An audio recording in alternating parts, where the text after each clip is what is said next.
Nah, bro, I'm not saying that. Would you eat the coochie in front of the whole family? Nah, never.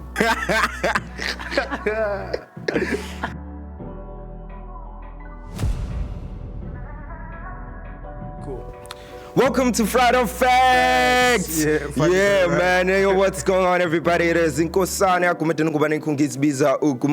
It is Mandla _ in love in your ears. And make sure you catch us on Grandpa the Painkiller with no spaces. And that is on YouTube. But on all other socials, we go by Friday_up_facts. But you get no. Should I say journaling with Luvuyo or journaling with Luvuyo? Yeah. But again, how I prefer to put it, it is Luvuyo from journaling with Luvuyo, because I think that's a show on its own. You are Luvuyo, and then that's a show. But how are you doing, my brother? Doing very well. How are you, man? Hey, man, uyalazi ishweza. Ishweza nje yazi bongavukeki ungibona nje ngilate nje ayikhona nje siya pretend akukho mnandi nje neze, and I still have another show after this. But hey, man, first order of business, I wanted us to kick off the show with the young game, right? Cool. Shout out to our producer Carl Stein on the mic. Check in his absent, yeah, man. Ageko, he went posy. But we call the game "Would You Do It for $1 Million?" Cool. So I'm gonna give you a thingy. What do you call this? I'm gonna give you an activity per se, for lack of a better word to use, and you tell me if you would do it for $1 million. Do you get my point? So the first one, would you do it for $1 million if you had to remain celibate for the rest of your life? Yeah, I would. For $1 million, I would. Dollars? For $1 million. You come, I'm gonna be traveling the whole world. I would. Bro, that's even worse. You're gonna be seeing all this pussy, bro. No, bro. I'm one who focuses on one lady at a time. So nice. I'm focusing on my woman. So how's that going, by the way? It's going great, bro. Focusing on one person helps you to basically focus. It gives you focus and balance. And the moment you have those two things, your life will get a little bit better. True, but I almost said something. No, you know why? It's not from experience. I'm just saying. Yeah. I've seen a lot of confessions saying that dating in UWC is a sport. Yeah. So, as much as you can be fully secure about the relationship, do you have a little room, and for maybe one day you'll find out who Well, I don't know, man, about you, but I'm one person who trusts you, who gives you full trust until you do something wrong, right? I mean, firstly, you need to know what you're looking for in a partner. You need to know, okay, cool, this is what I'm looking for in a partner. I'm looking for someone that's secure. I'm looking for someone that's going to know their vision and all those stuff. And the moment you find that person, you're good. You know, because now you can understand you guys are going to have the same vision. And if you ground your relationship with God, you're good. Ooh, God, I like you mentioned the Father. You get what I'm saying? The creator of all things. Because let me just digress. I like it when a person whom is our age, who still is in belief of God, because most of us have derailed from the part that our parents had taught us, most of us. So I'm a victim because I came back into my religion last year.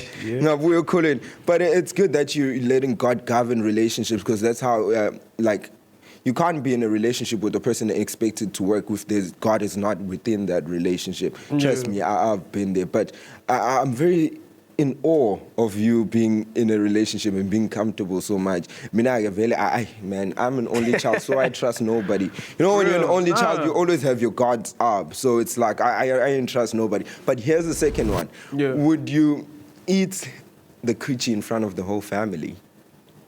For $1 million? Nah, bro, I'm giving them $100K each. I give them $100K each. I know she loves money. You gave her for it? I would. For $1 million. For $1 million, though? It's raps, bro. Giving $100K after. If you had to kill one of your parents? Nah. Never. I love my parents so much. It's $1 million, bro. Yeah, I mean, bro, remember who raised you. You need to come back to that, you know, because then remember why you're doing it. The reason I'm doing what I'm doing is because I want to make sure my family's good. I want to make sure my kids don't go through what I've went through. So obviously my parents have set the groundwork. So they need to see what they've... It's like it has to take off, basically. Yeah, they need to see what they've done and see where it's going. Yeah. It interests me that you mentioned that your parents have laid the groundwork, because last week we were speaking everything about this generation escaping the matrix, in the sense of like we shouldn't forget about what our parents, we say we have a better chance than our parents because they actually were oppressed and were subjected to the same ways of doing things, and now they've projected their old ways of doing things, which is like the traditional way of success, is school, whatsoever. Now we feel like we had a better chance than them. Do you think that, I'm gonna ask this question that we was asking people last week, do you think that our generation has a better chance of actually escaping this so-called matrix? I'd love to say yes, bro. Ne? Because I feel like we have been given more opportunity than our parents. Because remember, our parents, bro, were like, okay, my mom, for one, she was raised during the apartheid times. You know, she never had the opportunity. Yeah, when you say my mom, for one, she would protect the teenage No, bro, I'm not saying that.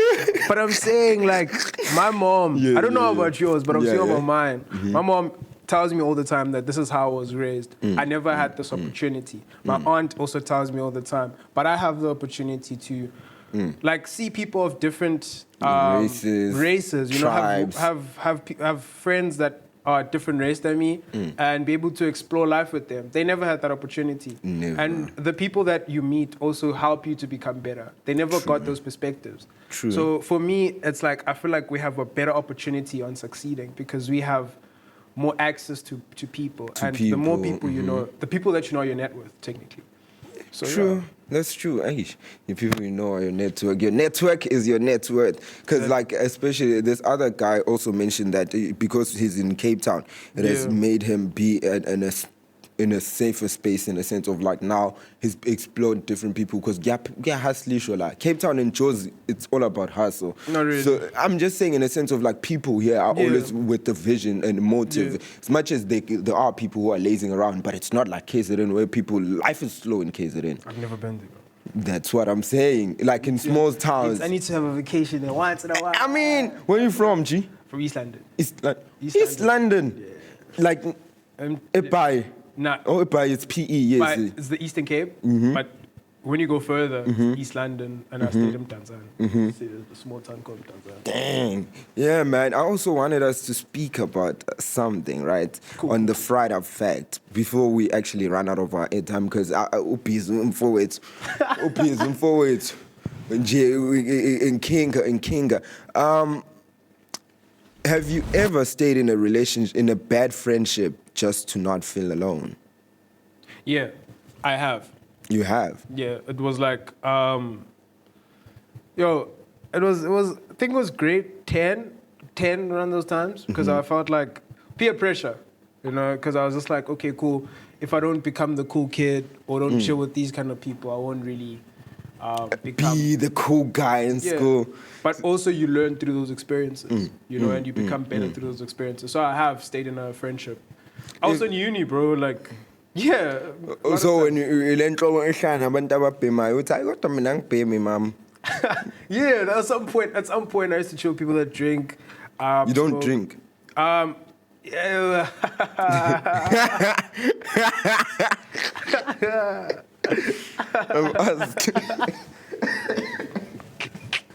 Yeah, bro, next question, brother. Hey, man. I'm just... So I take it as you do. But what keeps us in bad friendships if we look at it? Because how I normally look at it is that, like what you just said, peer pressure. But sometimes I feel it is that constant need of companionship in a sense of like, for instance, I'm the only child. I get easily attached to any form of relationship, whether it's friendship, relationships, or romantic relationships. Not in the sense of like I am obsessed with the person. I'm obsessed with the idea of companionship because I've never had a companion my whole life. So it's a thing of like I'm always alone. Like literally Christmas I'm alone, New Year's Eve I'm alone. I'm like I live alone. Do you Don't get you my have cousins? I do have cousins, but I don't. I don't hang around with most of them really. Thing like, is, yes. I was raised by my grand, right? Same. And I never really had the opportunity to have like someone like I was like you, but my sister went abroad at a very young age. Shit. So Big man things. nah, no, it's not that deep, bro. But then my cousin became my brother. You know, my other cousins became my sisters and my brothers. So that's how I created that companion in my family. And I feel like you should also try it because those people are your family, they're your blood. Hey man, telling me the truth, right? Hey, it differs. You see what you just said? I had the similar setup. I grew up not my grandmother's city. Right? I grew up at my dad's house. And I have my mom's house. I'm alone both sides. My dad, I'm the only child. My mom, I'm the only child. For the nature of it, everywhere, I'm the only child. Wherever I go, I'm alone. You get my point? I do have cousins, my granny's house whatsoever. But why I say I'm alone is because when you have siblings, and siblings as a whole, they know where their loyalties lie. So I do have cousins, we get along, but I've decided to distance myself because I've been in situations where I've actually seen, oh shit, their loyalties lie with their brothers over anything. They are quick to sell you out, per se, for lack of a better word to put it. Sell you out in what, bro? Hey man, let me make a typical example of what happened. Hey, you were nah. We are about channeling it is a channeling session. I'm gonna just edit as a caption there and be like, this is a channeling session. I'd say, what do you call this? Let me give you a situation. I was booked for an event. This happened like literally. It's booked for an event. The event organizers, whom is their cousin from their dad's side, spoke shit to me, right? And spoke shit about me. And one thing about me, I'm quick to call out a nigga for, bro, I'm short-tempered. It's easy to get me high. It's easy to get me low. So it's like, that nigga, I tell him where to get off, and he speaks his shit, and I'm like, yo, I'm not going to pull up to this show no more. Nigga, all them niggas act like, come to me, they act like, yo, bro, we're on your side. But when they vie, they are on his side. And when we're all together now, all of us as cousins, they're on his side. So with that just alone, you can already see what the fuck. Even my dad and my gramps was like, no, you're not going to that event. Because I'm fortunate enough that my family is so open, we can speak about anything, like literally even my girlfriends, you get my point. So I tell them, they're like, nah, you're not vying. But the more of the story, they still chose the best side for themselves, which was their loyalties, where they gain the most. So it's not even a one-off occurrence. It's a thing of like progressing. Now that I do introspection, especially since I go to therapy, it's like you think about these things and speak about it with your therapist, and you get to realize, actually, I don't need nobody. I'm a loner, man. Bro, to each his own, eh? I don't think I would be able to survive alone because I'm one who survives off community. Community really makes me better. I always say, in everything that I do, I am because of my friends. True. I am because of the people around me. Because my friends are the ones who are able to sit me down and tell me, Luvuyo, 1, 2, 3, 4, 5 is wrong. Right? Coming back to your cousins, not everyone around you is going to love you, bro.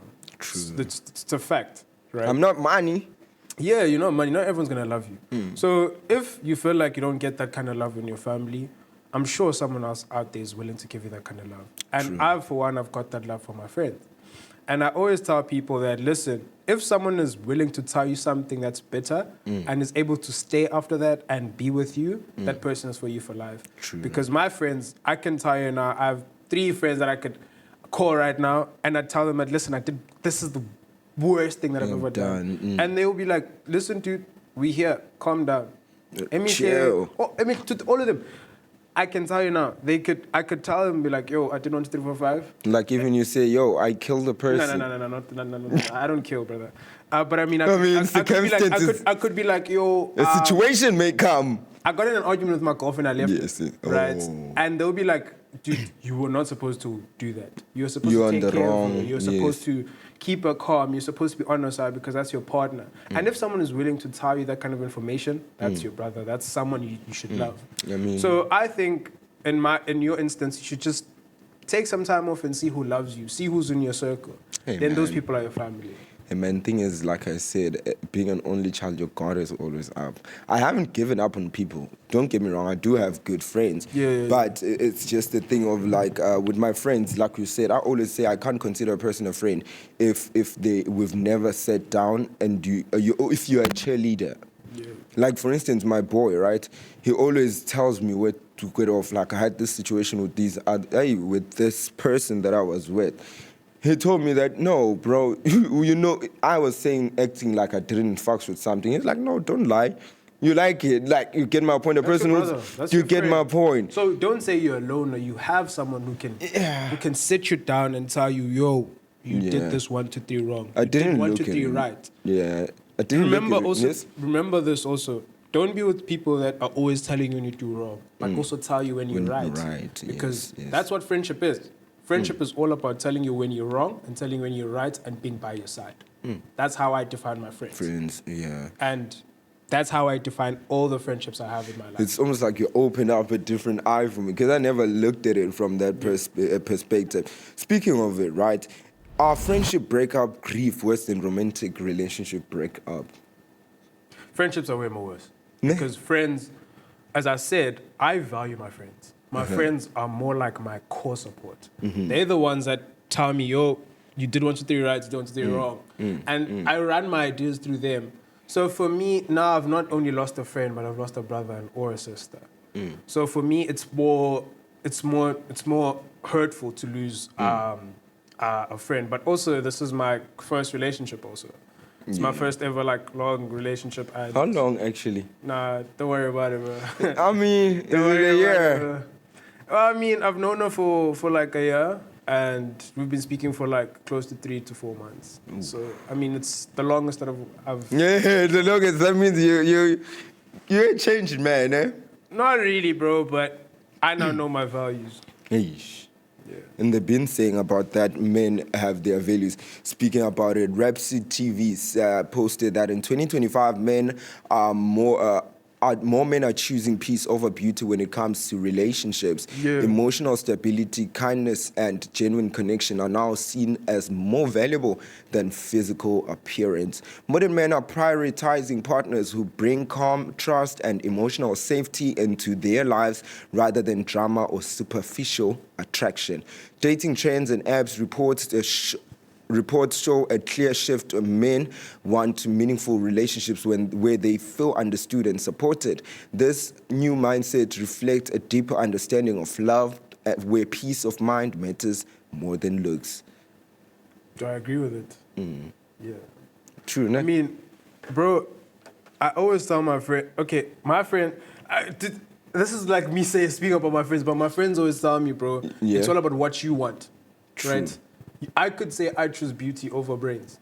I could say that. My friend could be like, nah, I choose brains over beauty. Beauty, yes. Right? Yes. So it's all about what you want. But the people that I surround myself with, they always say, listen, it's like whatever you want is whatever you want. Remember, it's like what my cousin always said, you're the one that pays the bill. If you're going on a date, you're the one that pays the bill. If you're willing to pay for that bill, take her out. She's your girl. She's your wife, bro. If you're willing to spend that kind of rack on her.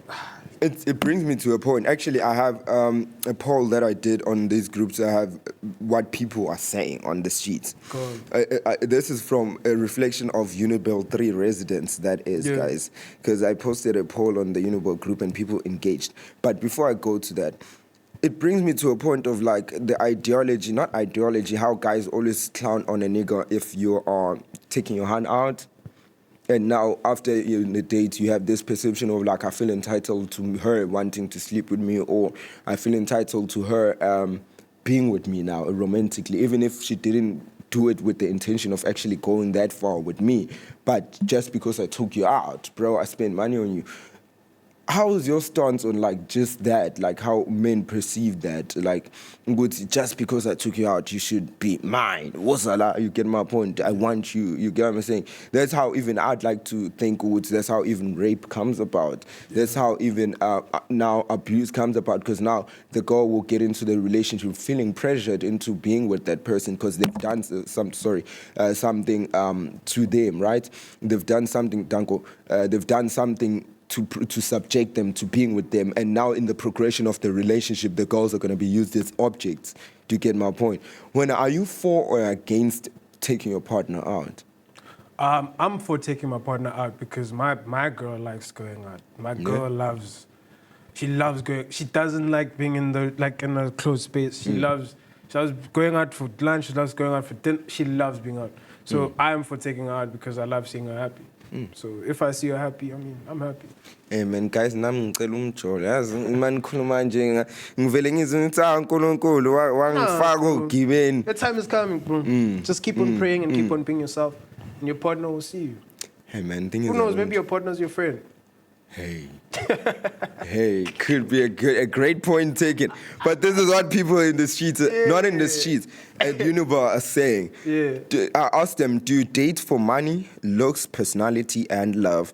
This is what they had to say. 21 people said that they are dating for personality. 13 people said that they are dating for love. 9 people said that they are dating for money. And then 6 people said that they're dating for looks. Hey, bro, to each his own. Hey, man. To each his own. But as for one, I feel like you need to know your values because your values will determine the person that you want. If you value, I, for one, value making sure that I'm good. I value myself. I value the people around me.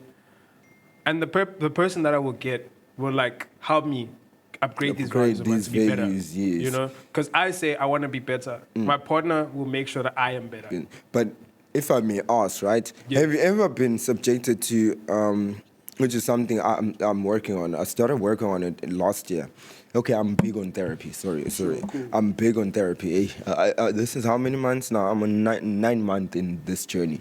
Yeah. So it's like you have all these boundaries, principles, and values that you've put up for yourself, right? Especially when you're about the gap between 18 to 21, 21 to 30. Yeah. You should define who you are thoroughly, especially values and principles. Cool.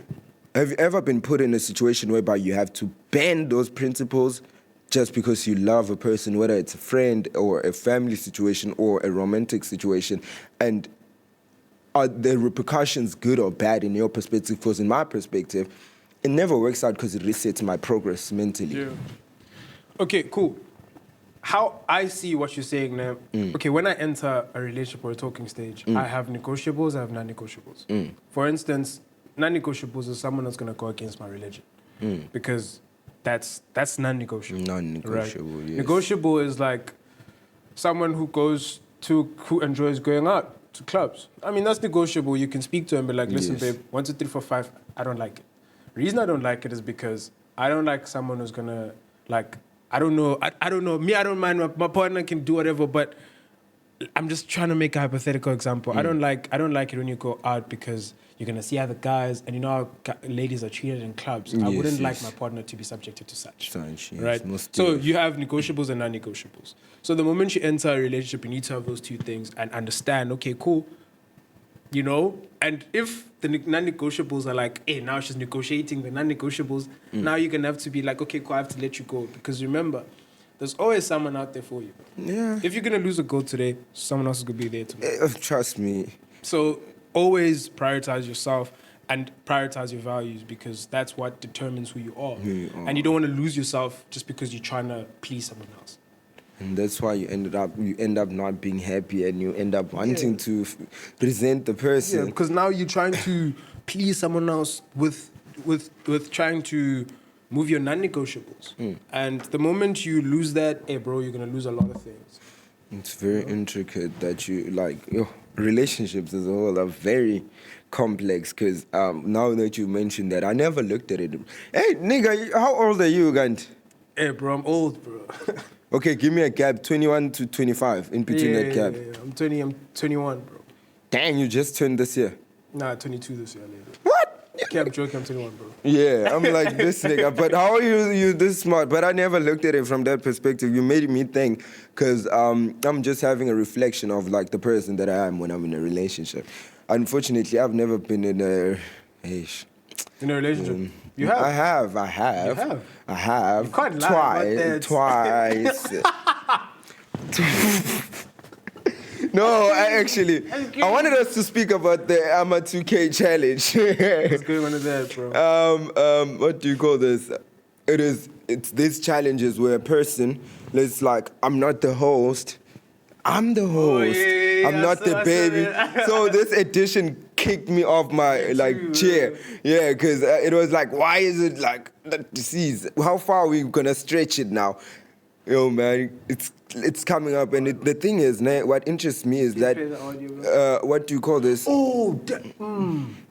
Wait, we got to think. Let me give them context. That's too much, though. Let me give them context. That's too much. If it's what I think it is, nah, it's too much. But my thing is, people do these challenges on TikTok. Yeah. My thing, how far can a person stretch it? Are we doing these things on TikTok? Question is social media desensitizing trauma or pain, or is it trauma response people do, or just people do anything for content in the name of being trauma response? I don't know, bro. I can't really respond to that because I really don't know. I don't know why they do it. I don't participate in such. That's not where I... Where do you draw line with your content, though? Being insensitive. Insensitive, yeah. Because my content is all about providing a safe space. So the moment you come to my space and become insensitive, I mean, I've shot a couple of videos where people were saying things and they were very insensitive, and I was like, okay, cool. I thank you so much for taking your time to coming to my space, but this was insensitive and I'm not gonna post it. So that's where we do. Yeah. Because you see, the thing that you don't want me to post, that's the one I'm gonna post. But that's the thing, you can get arrested for that. I know, but I'm saying in a sense of like, let's say we're having a conversation, right? Like for instance, having a platform, you may relate a lot, right?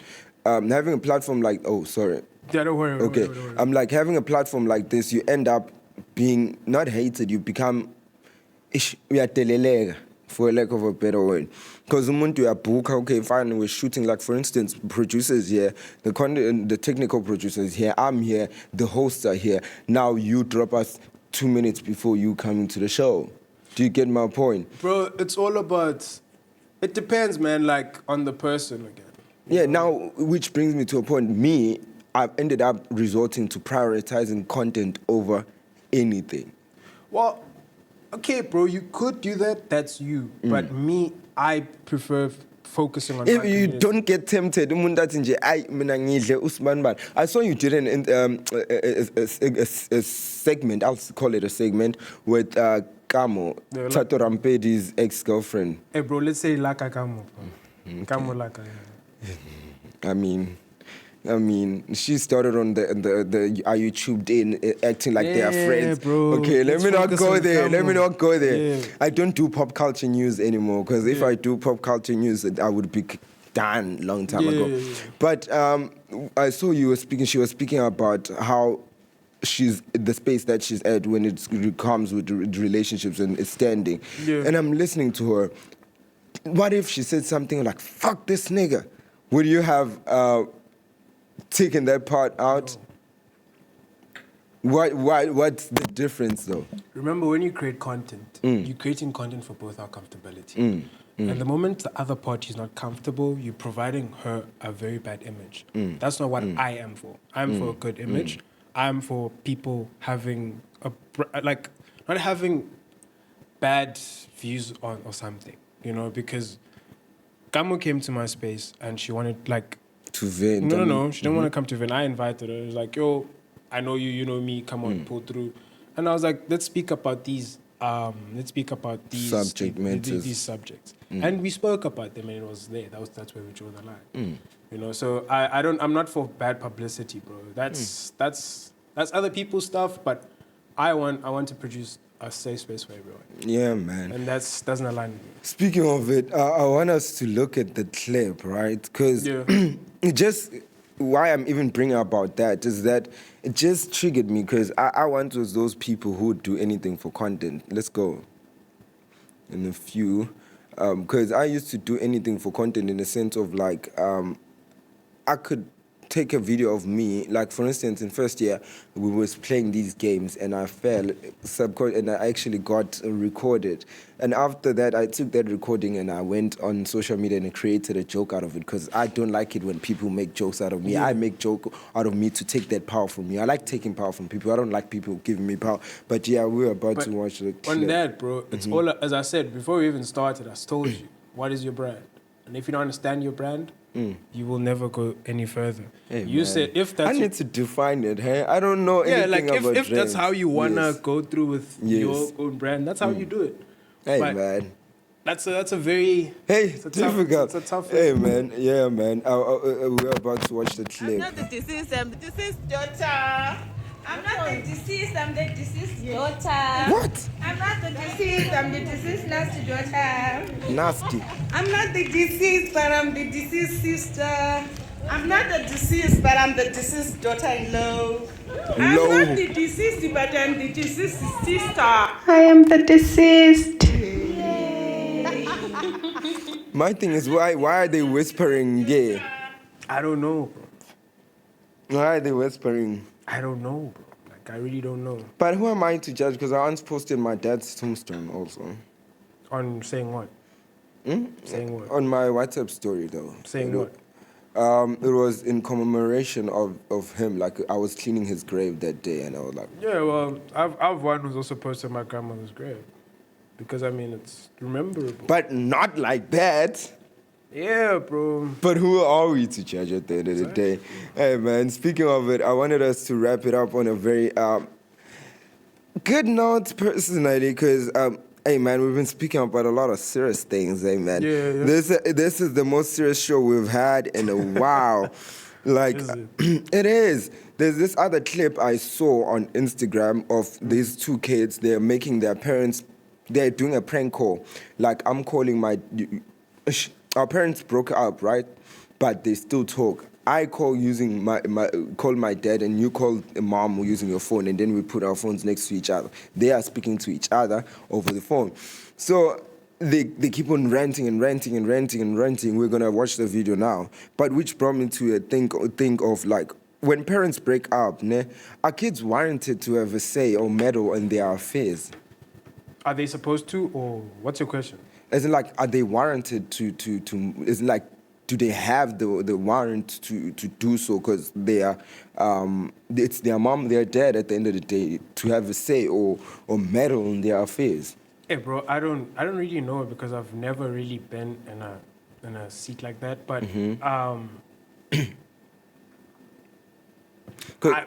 I would love to believe so, bro, because if you want your parents back together, you'll try in everything in your power for them to be back together. But I can't really comment on that because I've never been in a situation like that. True. Let's look at the clip, man. I want us to think. I'll tell you a story, young story after. Hello? Hello? What's up? What's up? Huh? What's up? Oh, Dad? What do you want? What y'all doing? Up this late. I'm trying to figure out why you called so late. I didn't call you, nigga. That was the other day when I called you. Nigga, what the fuck do you mean the other day? You just called me right now. I didn't call you. You did call me. Nigga, my phone just rang. And she's in the house. You can hear the echo. I ain't called you. You did call me. You just called me. Girl, I just said I didn't call you. My phone is on the charge and I had to get up and come answer the phone. Derek, you ain't got to do all that lying. If you wanted to call, just say that. Who that bitch on the phone? I didn't fucking that. What? Man, that little girl watching a movie, man. Nigga, I don't give a fuck about the movie. You called me. I didn't call you. Derek, why are you playing? It's 10:40. Why are you playing? Man, I'm gonna finish watching my movie, thank you. Nigga, you must got a little, hoodie I laying ain't up under your I thumb. was just left about an hour ago. Who that bitch over there? Huh? What? What? What, Derek? I said, Donnie just left a movie. Yeah, man. That's about it. Yeah, it's just funny, but and I don't like that kind of content, man. Because I mean, now you're meddling in people's businesses. Remember, you're a child. I don't know, man, but like, for me, It doesn't.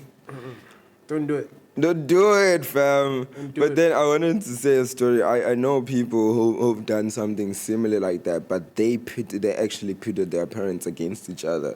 So it ended up being a old woo-ha with aibo wiralang. You get what I'm saying? It didn't end bad, but in a say of like, sometimes kids try so hard to make their parents to be together, and they end up losing every aspect of the relationships that their parents have built for themselves, even after the break up. You get what I'm saying? Because it's one thing to have a relationship when we're together, and it's another thing to still have a good relationship when we've broken up. You get my point? So I do get your point when you say, hey man, angathi akuhambanga kahle.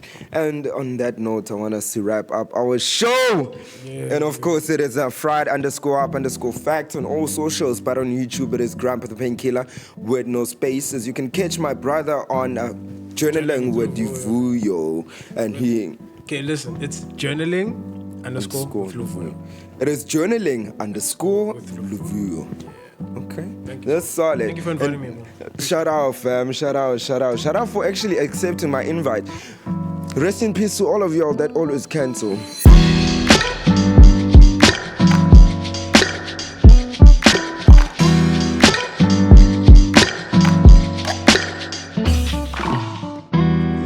It's a wrap. Yes, sir. Yeah. Thank you, bro. I saw you were running out of time. I was like, This nigga's calling like hey, man. Small defense. Hey, hopefully we're gonna have another episode with the team. Always, I'll hit you up. No. Okay, this one is for real. 3, 2, 1. Welcome to the hottest spot for lyrical. Oh, shit, I'm sorry. I don't know why I have Rap Battle Royale script here. I'm so sorry. For a drink. You don't drink. Yeah.